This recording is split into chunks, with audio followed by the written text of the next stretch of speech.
Hello friends, welcome to SS exam. Friends, as you all know, अपने introduction to Indian government accounts and audit के बारे में चर्चा कर रहे थे, राइट। तो दोस्तों, इसके चैप्टर नंबर 7 जो है वो अपनों ने इसका थ्योरी पार्ट जो है पूरा कंप्लीट कर लिया है, राइट। तो आज दोस्तों अपने इसका पूरे चैप्टर का रिवीजन करेंगे, राइट। तो दोस्तों पूरे चैप्टर को मैंने 12 से 15 पॉइंट के बीच में डिवाइड किया है। और दोस्तों, अगर आपने पूरा चैप्टर नहीं पढ़ा और यही पॉइंट आप पढ़ के चले जाते हो, फिर भी दोस्तों आपका 60-70% का काम पूरा हो जाएगा, राइट। और दोस्तों पूरा चैप्टर तो पढ़ना ही है, ये दोस्तों एक क्या है अपना वापस रिवीजन हो जाएगा चैप्टर नंबर 7 का। तो देखिए दोस्तों, सबसे पहले क्या दिया गया है 1 नंबर पॉइंट में, with the phenomenal growth and diversity in the functions of the government, A team Mukherjee committee setup bye the government of India and made recommendation for reforming the structure of budget and accounts. तो दोस्तों जैसे जैसे India की economy बढ़ी, जैसे जैसे growth बढ़ी, right, तो अकाउंट्स के जो फंक्शन है दोस्तों, जो प्रीवियस जो मेथड अकाउंट्स के हम अपनाते थे गवर्नमेंट के अकाउंट्स बनाने में, वो दोस्तों क्या है पूरे सही नहीं लगे हमें, राइट। तो हमें क्या है रिफॉर्म्स की ज़रूरत थी, क्योंकि दोस्तों थोड़े थोड़े टाइम के बाद चीज़ों में रिफॉर्म करना पड़ता है, यस और नो। तो इसके लिए दोस्तों क्या है गवर्नमेंट ने मुखर्जी कमेटी का क्या है गठन किया, ठीक है। मुखर्जी कमेटी का गठन किया और उसने कुछ रिकमेंडेशंस दी, कुछ दोस्तों प्रिंसिपल्स दिए, जिनके आधार पे क्या है गवर्नमेंट के अकाउंट्स में रिफॉर्म आए, ठीक है। सेकंड देखिए, the recommendations of this team were accepted by the government of India and the CAG of India with the approval of the president. तो इस टीम ने जो रिकमेंडेशन दिए थे वो एक्सेप्ट किए गए गवर्नमेंट ऑफ इंडिया के द्वारा और सीएजी के द्वारा, राइट। और दोस्तों किसके अप्रूवल के बाद? प्रेसिडेंट के अप्रूवल के बाद, right. Prescribed revise classification of government transactions which were given effect to from 1974-75 by the union state and UT governments. इसके बाद दोस्तों वही जो नियम कानून जो है 1974-75 के बाद क्या है लागू कर दिए गए, ठीक है, यस और नो। थर्ड देखिए, form of accounts, main division of accounts. दोस्तों गवर्नमेंट के अकाउंट्स कितने टाइप के होते हैं? तो पार्ट 1 के अंदर दोस्तों consolidated fund of India, second के अंदर कंटीजेंसी फंड ऑफ इंडिया, और 3 के अंदर कौन सा आता है हमारा पब्लिक अकाउंट, ठीक है, पब्लिक अकाउंट ऑफ इंडिया। तो कंसोलिडेटेड फंड और कंटीजेंसी फंड जो है दोस्तों इंडिया के होते हैं, इसके अंदर अपने इंक्लूडिंग यूनियन टेरेटरी एडमिनिस्ट्रेशन, ठीक है, या किसी स्टेट का कंसोलिडेटेड और कंटीजेंसी हो सकता है, या दोस्तों कोई यूनियन टेरेटरी का जिसके अंदर क्या है लेजिस्लेचर हो, ठीक है। पब्लिक अकाउंट दोस्तों, public account of India including union territory administration या गवर्नमेंट, ठीक है, या कोई दोस्तों स्टेट का। यहाँ पे क्या है इस चीज़ को यूटी हैविंग ए लेजिस्लेचर को एक्सक्लूड कर दिया गया, ठीक है। तो पब्लिक अकाउंट के अंदर दोस्तों क्या है इसको एक्सक्लूड कर दिया गया, मतलब इसका जो पब्लिक अकाउंट है वो दोस्तों सेंट्रल गवर्नमेंट ही संभालती है, ठीक है। 4 नंबर देखिए फ्रेंड्स, सीएफआई जो है आगे फिर 2 हिस्सों में बांटा गया है। पहला है दोस्तों रेवेन्यू, दूसरा है दोस्तों कैपिटल, पब्लिक डेप्ट, लोन्स एंड एडवांसेस, ठीक है। अब दोस्तों इसको रेवेन्यू, कैपिटल, पब्लिक डेप्ट एंड लोन्स एंड एडवांसेस जो बांट दिया, तो इसके आगे भी क्या है इन्होंने इसको डिफरेंट हेड्स के अंदर और डिवाइड किया। जैसे जैसे रेवेन्यू के अंदर दोस्तों क्या है आप रिसिप्ट और एक्सपेंडिचर देख सकते हो, ठीक है। कैपिटल के अंदर दोस्तों आप क्या है रिसिप्ट और एक्सपेंडिचर देख सकते हो। अब दोस्तों रेवेन्यू रिसिप्ट जो है, रेवेन्यू टाइप की रिसिप्ट जो है वो कौन सी होती है दोस्तों? जो उस टैक्सेशन से आती है, ठीक है, द प्रोसीड्स ऑफ टैक्सेशन इसके अंदर लिखा है। और दोस्तों रेवेन्यू टाइप का एक्सपेंडिचर कौन सा होगा? जो रेवेन्यू रिसिप्ट से अपने रिसिप्ट करेंगे उसी से अपने जो खर्चा कर देंगे उसको क्या बोलते हैं? उसको बोलते हैं भाई लोगों रेवेन्यू का एक्सपेंडिचर, ठीक है। अब दोस्तों कैपिटल रिसिप्ट और कैपिटल एक्सपेंडिचर की बात करूँ तो दोस्तों कैपिटल एक्सपेंडिचर जो है खर्चा फ्रॉम बोरवर्ड फंड, ठीक है। एक तो दोस्तों क्या है कैपिटल एक्सपेंडिचर जो बोरवर्ड फंड जो होता है हमारा उससे किया जाता है, ठीक है। Increase concrete asset of a permanent and material character, ठीक है, जो परमानेंट एसेट बना है दोस्तों कैपिटल एक्सपेंडिचर वही माना जाएगा। या दोस्तों जो रिकरिंग लाइबिलिटी थी आपकी उसको रिड्यूस करते हैं, ठीक है। इसके अंदर दोस्तों मैंने आपको बुलेट ट्रेन का एग्जाम्पल लिया था, ठीक है। और दोस्तों रिड्यूसिंग रिकरिंग लाइबिलिटी के अंदर मैंने क्या आपके जैसे आप किसी किराए के मकान पे रहते हो, वहाँ पे हर महीना आप किराया पे कर रहे हो, तो इसको दोस्तों आप खुद मकान बना के लोन लेके जो भी तरीके से क्या कैपिटल एक्सपेंडिचर का खुद का मकान बना लो, और जो हर महीने का किराया देने का झंझट था उससे छुटकारा पा लोगे, तो उसको क्या है रिड्यूसिंग रिकरिंग लाइबिलिटी, ठीक है। समझ में आई दोस्तों? आगे चलिए। अगला फ्रेंड्स कंटीजेंसी फंड के बारे में बताया गया है। कंटीजेंसी फंड दोस्तों आकस्मिक एक प्रकार का फंड है, ठीक है, और उसकी चर्चा दोस्तों आर्टिकल 267 के अंदर बताई गई है, ठीक है। कंसोलिडेटेड फंड ऑफ इंडिया की दोस्तों 266 के 1, पब्लिक अकाउंट को 266 के 2 के अंदर, और कंटीजेंसी फंड दोस्तों 267 आपको याद रखना है। और इसका दोस्तों एकमात्र मेजर हेड जो है 8000 है। और इसके बाद दोस्तों सेक्टर्स एंड सब सेक्टर्स ऑफ अकाउंट्स, और दोस्तों सेक्टर्स और सब सेक्टर्स के अंदर क्या ट्रांजेक्शन्स होती हैं, ठीक है।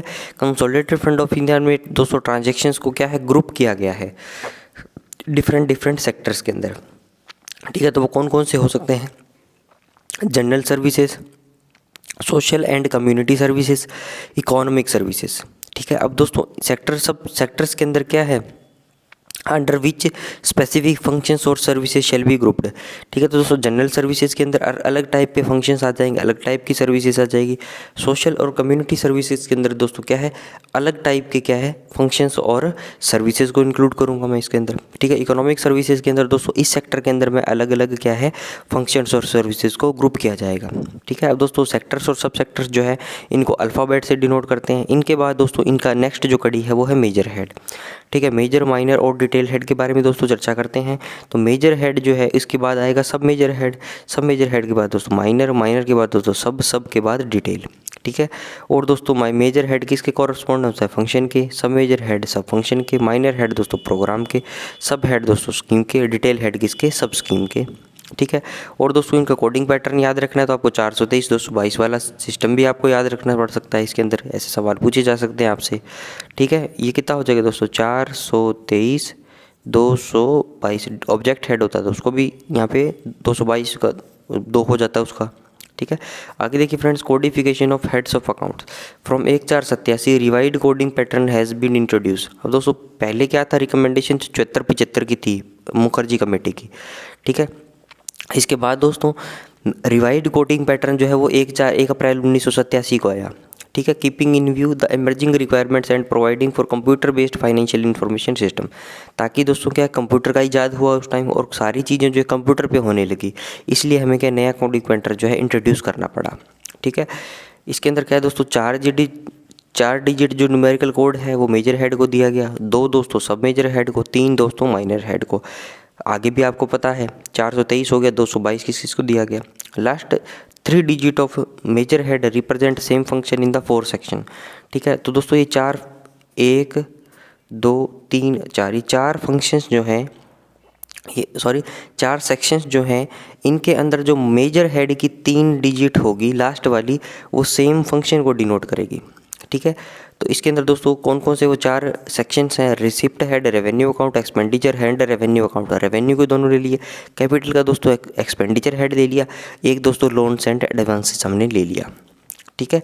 अब दोस्तों इसका एग्जांपल समझिए आप, जैसे कोई फंक्शन है मेडिकल एंड पब्लिक हेल्थ, ठीक है। इसका मेजर हेड दोस्तों 0210 है रेवेन्यू हेड का, रिसिप्ट साइड का, ठीक है। तो दोस्तों पीछे वाला 210 है। अगर आपसे पूछ ले कि इसका एक्सपेंडिचर हेड कितना होगा रेवेन्यू का, 210 तो आप लगा ही दोगे, इसके अंदर 200 + 2 और कर दोगे आप, ठीक है। आपसे पूछ ले दोस्तों एक्सपेंडिचर का कैपिटल का कौन सा हेड है, तो 210 तो आपको करना ही है क्योंकि ये तो सेम है तीनों डिजिट, ठीक है। ये चारों सेम मेजर हेड में डिनोट करते हैं। तो इसके बाद 2 और जोड़ दो, इसके अंदर 2000 जोड़ दो, 2 जोड़ दो। इसके बाद दोस्तों 210 तो करना ही है, इसके बाद 2000 और जोड़ दो, ठीक है। तो मतलब इनके बीच में क्या रिलेशन दिया गया है, ये पूछ के आपसे ये पूछ सकता है एग्जाम के अंदर, ये दे देगा तो ये पूछ लेगा, ठीक है। तो दोस्तों ये चारों चीज़ें आपको याद रहनी चाहिए कि कौन से 4 शब्द जो थे जिनके अंदर मेजर हेड जो है, मेजर हेड के लास्ट 3 डिजिट जो है सेम फंक्शन को डिनोट करते हैं। यस और नो? तो ये चीज़ समझ में आई दोस्तों। आगे चलिए नेक्स्ट देखिए दोस्तों, मेजर हेड का फर्स्ट डिजिट जो है अगर 0 या 1 हो तो ये रिसिप्ट हेड को, रेवेन्यू अकाउंट को डिनोट करता है, ठीक है। और दोस्तों फर्स्ट डिजिट के अंदर +2 कर दें तो रेवेन्यू रिसिप्ट जो है रेवेन्यू एक्सपेंडिचर में बन जाएगा, फिर दोस्तों कैपिटल एक्सपेंडिचर में, फिर इसमें 2 जोड़ देंगे तो लोन्स एंड एडवांसेस में कन्वर्ट हो जाएगा। यस और नो? 9 नंबर देखिए दोस्तों, under article 150 of the constitution, article दोस्तों 150 के संविधान के अनुसार जो है the accounts of the union and states shall be kept in such form as the president may on the advice of the CAG prescribe. दोस्तों आर्टिकल 150 के हिसाब से जो अकाउंट्स हैं यूनियन के, स्टेट्स के, वो ऐसे फॉर्म में रखे जाएंगे जैसे कि प्रेसिडेंट जो है प्रेस्क्राइब करते हैं, president may on the advice of CAG prescribe, president जो है प्रेस्क्राइब करते हैं किसकी एडवाइस पे, सीएजी की, कंट्रोलर एंड ऑडिटर जनरल की, राइट। नेक्स्ट देखिए expenditure of a capital nature. Capital nature का एक्सपेंडिचर कैसे होता है, expenditure incurred with the object either of increasing concrete assets of a material and permanent character और of reducing liabilities. ठीक है, तो ये चीज़ तो हमें दोस्तों भली भांति पता है, जो कैपिटल एक्सपेंडिचर होता है, बड़ा एक्सपेंडिचर होता है, उससे क्या है, हम कोई भी एसेट एक्वायर करते हैं, ठीक है, कोई कॉन्क्रीट एसेट एक्वायर करते हैं, राइट, जो दोस्तों किसकी, मटीरियल, जो कॉन्क्रीट एसेट एक्वायर करते हैं, जो दोस्तों क्या है, मटेरियल और परमानेंट कैरेक्टर की होती है। या दोस्तों आप रिकरिंग जो लाइबिलिटीज़ है उसको रिड्यूस कर दो, उसको ख़त्म कर दो, वो भी क्या है, कैपिटल एक्सपेंडिचर माना जाएगा। ठीक है, capital account should bear all charges for the first construction and equipment of a project. दोस्तों कैपिटल अकाउंट क्या करता है, सारे चार्जेस जो फर्स्ट कंस्ट्रक्शन पे लगेंगे वो बियर करता है, and equipment of a project, ठीक है, कोई भी प्रोजेक्ट के अंदर इक्विपमेंट लगे, plus charges for intermediate maintenance of the work while not yet opened for the service.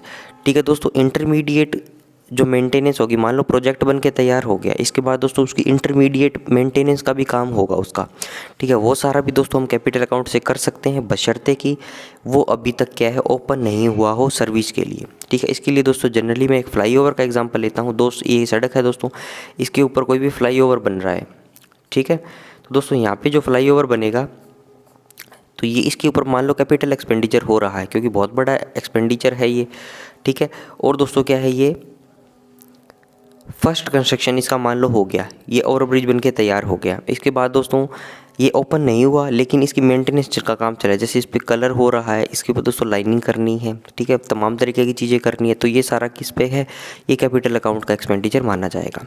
ठीक है, दूसरा देखिए दोस्तों, revenue account should bear all subsequent charges for maintenance and all working expenses. यहाँ पे दोस्तों ये ओपन नहीं हुआ था, मान लो ये ओपन हो गया, इसके बाद दोस्तों इसको सब्सिक्वेंट जो चार्जेस होंगे मेंटेनेंस के, वर्किंग एक्सपेंसेस के, वो सारे किससे, रेवेन्यू अकाउंट से दिए जाएंगे। This embrace all expenditure on the working and upkeep of the project and also on such renewals and replacement and such additions, improvements or extensions as prescribed by the government। और दोस्तों revenue account के खर्चे कैसे होंगे, revenue account के अंदर सारे expenditure count किए जाएंगे, सारे working expenditure on the working, सारे दोस्तों खर्चे काउंट किए जाएंगे, कौन कौन से वर्किंग पे जो अपकीप ऑफ द प्रोजेक्ट को सही रखने में लगे हैं, also on such renewals and replacement, दोस्तों कुछ रिन्यू किया है, कुछ रिप्लेसमेंट किया है, सच एडिशंस, इम्प्रूवमेंट्स और एक्सटेंशंस, कुछ ऐड किया है, कुछ इम्प्रूव किया है, कुछ एक्सटेंड किया है, as prescribed by the government, जो गवर्नमेंट ने दोस्तों प्रेस्क्राइब किया हुआ था, तो वो सारा खर्चा किससे है, रेवेन्यू अकाउंट से दिया जाएगा। आगे चलिए, नेक्स्ट देखिए दोस्तों 13 number, in the case of renewal and replacement which partake both of a capital and revenue nature. अब दोस्तों कोई रिन्यूअल करना है, कुछ रिप्लेसमेंट करना है आपको प्रोजेक्ट के अंदर चीज़ों को, और आपको ऐसा लगता है कि भैया यार ये तो कैपिटल और रेवेन्यू दोनों टाइप का खर्चा मुझे लग रहा है इसके अंदर, ठीक है, तो उसके अंदर दोस्तों the allocation of expenditure should be regulated by the broad principle that revenue should pay a fund for replacement of all wastage, depreciation of property originally provided out of the capital grant। ठीक है दोस्तों, शुरू में project में जो capital grant से खर्चा हुआ था, इसके बाद दोस्तों अगर उसके अंदर कोई रिप्लेसमेंट की, वो वेस्टेज के रिप्लेसमेंट की, या कोई प्रॉपर्टी के डेप्रीसिएशन की बात है, उसके अंदर कोई रिप्लेसमेंट की बात है, तो जो वो खर्चा जो है वो हम रेवेन्यू अकाउंट से क्या कर सकते हैं। ठीक है, और बाद में दोस्तों only the cost of genuine improvement should be debited to the capital accounts. ठीक है दोस्तों, जो जेन्युइन इंप्रूवमेंट्स होंगी उनको क्या है, कैपिटल अकाउंट्स के अंदर, कैपिटल अकाउंट से क्या है, डेबिट किया जाएगा। ठीक है दोस्तों, ये शब्द आपको याद रखना है, कौन कौन से, रिप्लेसमेंट ऑफ वेस्टेज या डेप्रीसिएशन ऑफ प्रॉपर्टी। ठीक है, वेस्टेज या कोई डेप्रीसिएशन हुआ प्रॉपर्टी का, उसके रिप्लेसमेंट की बात है तो रेवेन्यू अकाउंट से, और दोस्तों जेन्युइन इंप्रूवमेंट्स की बात है तो वो कैपिटल अकाउंट्स की। इसका दोस्तों छोटा मोटा एग्जांपल आपको दूँ, फ्लाईओवर का ही आप ले लो, कोई फ्लाईओवर बना था, ठीक है, तो काफ़ी साल हो गए इसको बने को, मान लो ये कैपिटल अकाउंट से बना था ये, ठीक है, तो अब इसके अंदर दोस्तों क्या है, रंग रोगन का काम है, मान लो पेंटिंग का काम है, ठीक है, थोड़ी बहुत दोस्तों बीच में जो लाइनें खींची जाती है, जैसे पैरेलल लाइनें होती है जो, ठीक है, वो है, थोड़े मान लो इसके ऊपर लाइटिंग था, ठीक है। इसके ऊपर जो लाइट्स थी उसका इश्यूज़ हैं, वो थोड़े मोटे तार सही करने हैं, ठीक है। तो ये सारा काम जो है दोस्तों कैपिटल ग्रांट से पहले खर्चा किया था, अब इसको करना है तो रेवेन्यू अकाउंट से कर दो, ठीक है। अब दोस्तों कोई जेन्युइन इंप्रूवमेंट्स की बात है, मान लो कोई दीवार ही टूट गई, ठीक है, या दोस्तों ये ओवरब्रिज ही यहाँ से टूट गया बीच में से, राइट। तो अब दोस्तों ये खर्चा होगा तो ये रेवेन्यू अकाउंट से ना करके कोई जेन्युइन इंप्रूवमेंट्स की बात है तो ये हम किससे करेंगे, कैपिटल अकाउंट से करेंगे, ठीक है। तो इस एग्जांपल से आप समझ सकते हो। 14 देखिए दोस्तों, expenditure on account of reparation of damage caused by extra ordinary calamities such as flood, fire, earthquake, any action should be charge to capital account or to revenue account or divided between them in such a way as may be determined by the government account to determined by government according to circumstances of each case. अब दोस्तों expenditure करना है, किस पे, repair करना है damage को जो किससे हुआ है, एक्स्ट्रा ऑर्डिनरी कैलेमिटी से, जैसे कि फ्लड आ गई, फायर आ गया, अर्थक्वेक आ गया, एनिमी एक्शन हो गया, तो वो दोस्तों कैपिटल अकाउंट से होगा, रेवेन्यू अकाउंट से हो गया, दोनों के बीच में बांटना है। ये सारा दोस्तों जिम्मेदारी जो है गवर्नमेंट को जो है अकॉर्डिंग टू द सर्कमस्टांसेस दे दी गई है, ठीक है। समझ में आई बात नहीं। 15 देखिए दोस्तों, capital receipts they relate to expenditure previously debited to capital heads occurring during the process of construction of a project should be utilized in reduction of the capital expenditure। दोस्तों कोई भी कैपिटल रिसिप्ट आई आपके पास, ठीक है, capital receipt की दोस्तों बहुत कम बात अपने करते हैं, ठीक है। तो ये दोस्तों कैपिटल रिसिप्ट जो है should be utilise in reduction of the capital expenditure, ठीक है। तो दोस्तों उसको कैपिटल रिसिप्ट को कैपिटल रिसिप्ट ना मांग के रिडक्शन ऑफ कैपिटल एक्सपेंडिचर जो है माना जाता है, और दोस्तों बहुत बार उसको कैपिटल का जो एक्सपेंडिचर हेड जो है उसी के अंदर उसको बुक किया जाता है, ठीक है। क्योंकि दोस्तों इस चैप्टर के अंदर अपने थ्योरी पार्ट जो पढ़ा था उसके अंदर अपने पढ़ा था जो कैपिटल रिसिप्ट जो थी उसको ज़रूरी नहीं है this is used as a set off to capital expenditure, कि उसको कैपिटल एक्सपेंडिचर ही हम करते हैं। दोस्तों कैपिटल रिसिप्ट है, भले ही कैपिटल पैसा आया आपके पास, लेकिन दोस्तों उसको रिडक्शन ऑफ कैपिटल एक्सपेंडिचर मान के हम कैपिटल एक्सपेंडिचर हेड के अंदर उसको बुक कर देते हैं, ठीक है। They relate to expenditure previous debited to capital heads occurring during the process of construction of a project, ठीक है। दोस्तों पहले कैपिटल एक्सपेंडिचर कर दिया, बाद में कुछ पैसा आया तो आपको है रिडक्शन ऑफ कैपिटल एक्सपेंडिचर इसको मान सकते हो, ठीक है। तो ये हुआ दोस्तों 15 नंबर पॉइंट, और इसी के साथ दोस्तों चैप्टर नंबर 7 जो है हमारा कंप्लीट होता है। तो आज का वीडियो दोस्तों यहीं पर करता हूँ। नेक्स्ट जो है अपने चैप्टर नंबर 8 डिस्कस करेंगे नेक्स्ट वीडियो के अंदर। Thanks for watching, have a nice day. दोस्तों कमेंट जरूर शेयर करिएगा। Bye bye.